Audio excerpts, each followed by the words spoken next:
Hey guys, Sublord here, back in with another action figure review. Today we'll be taking a look at the Marvel Legends Chode Build-A-Figure Wave Astonishing X-Men Cyclops, brought to us by the fine folks over at Hasbro, as well as my good buddy Evil Villain. Click the link in the description below and head on over to his Instagram. Let him know Overlord sent you. And before you get it twisted, no, I said Chode Build-A-Figure Wave, I did not mean a 1-to-1 scale replica of yours truly's schlong for your handling pleasure. I mean some big green fish looking motherfucker. So there is that. Now that we're on the same page, why don't we cut right to the chase and get into the meat and taters of this review and take a look-see at all Astonishing X-Men Cyclops has to offer in terms of accessories. Starting off with an alternate pair of hands. Not an actual pair, but two hands nonetheless. We have an open hand and a hand for, I'm guessing, pleasuring Emma Frost. Then we also get this visor effect piece, which you just kind of slip in here, if you can get it to fit like that. It works, gets the job done, I guess, but I'll leave that out for now. I do wish you got one of those without the little dangly bit on there, but I'm not entirely sure how you would take that off, so it is what it is, I'm afraid. I guess if you really wanted to, you get two of these guys. I'm pretty sure you can get this guy relatively cheap now.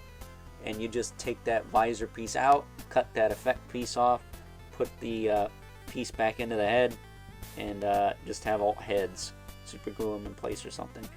But as far as articulation on this guy goes, his head will look side to side, look up about this far, down.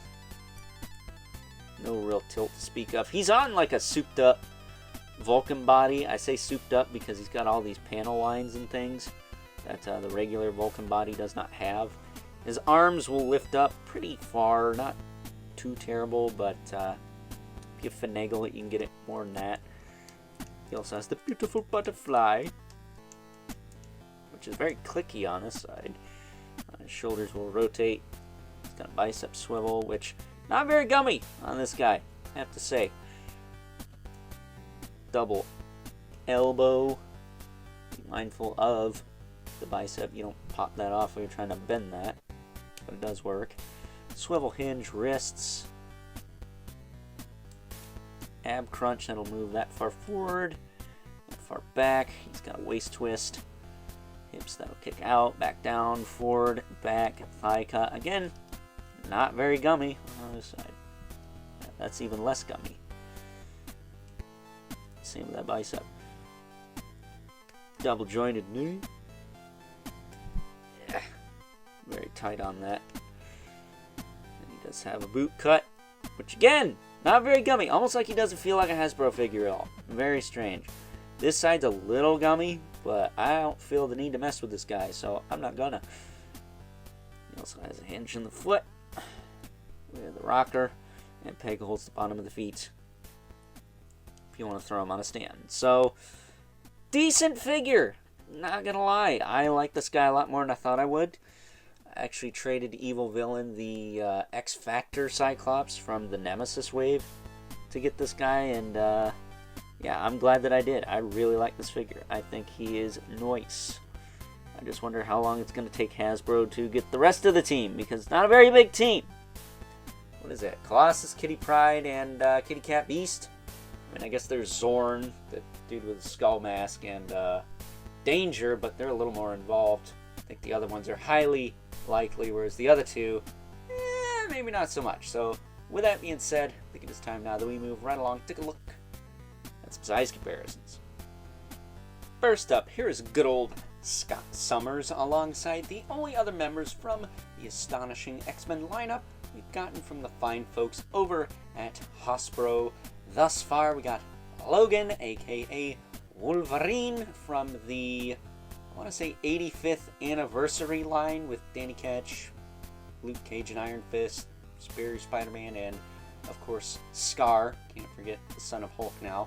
And we also have, from this very same Chode Build-A-Figure wave, Emma Frost, who, if I'm not mistaken, is Cyclops' main squeeze in this particular X-Men lineup, which, considering the fact that Emma Frost here is literally the wet dream for most middle-aged men, it's a wonder that he ever left her to go back to that psycho bitch Jean Grey, aka the Phoenix. I really don't understand how you could go from Emma Frost back to Phoenix. I guess their love is stronger than most things.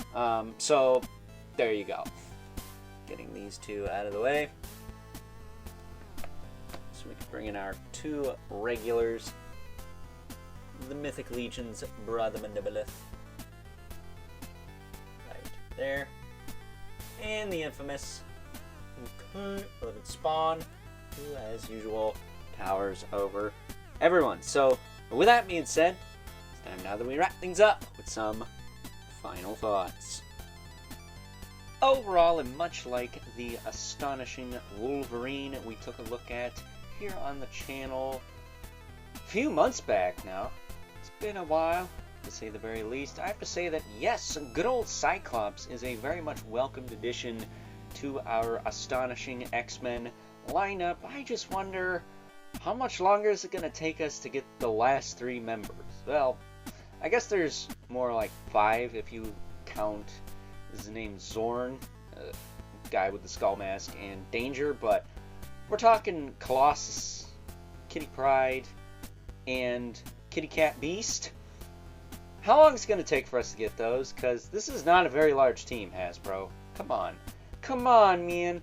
But yes, I think Cyclops here, very fine addition to not only our Astonishing X-Men lineup, but also just modern Marvel Comics lineup. I'm pretty sure he was an Avenger in this look as well. So, with that being said, hope you guys enjoyed this review. Until next time, catch you guys later.